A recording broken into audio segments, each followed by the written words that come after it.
Hello and welcome to this video. This is going to be a short video in which I'm going to replace the radiator cap on my 2001 Toyota Camry. And the reason I'm making a video is because I'm actually changing this out proactively. We've changed a lot of radiators out on Toyotas, and we almost always find these pieces laying inside the radiator. And I'm concerned that they could work their way into the water pump and cause damage. So what I've started doing is replacing the caps about every 3 to 5 years.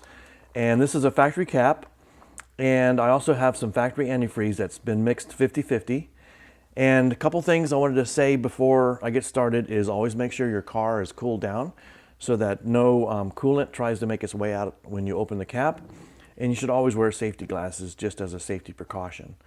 Having said all that, I'm going to get started here in just a second.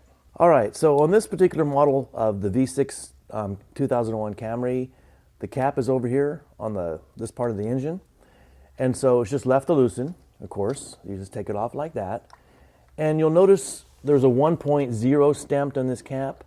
That means this is pressurized to 1 bar. And different caps have different pressurization points depending on your system.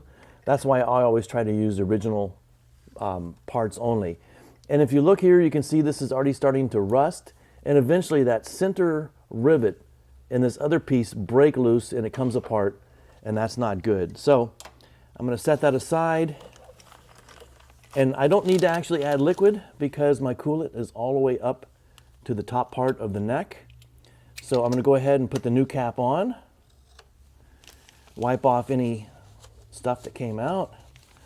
And while I'm doing this, I'm going to go ahead and take my coolant reservoir and bring it up a little bit. It's just a tiny, tiny bit low, and I'll bring it up to the cold mark. So that's all there is to this video. Thank you for watching.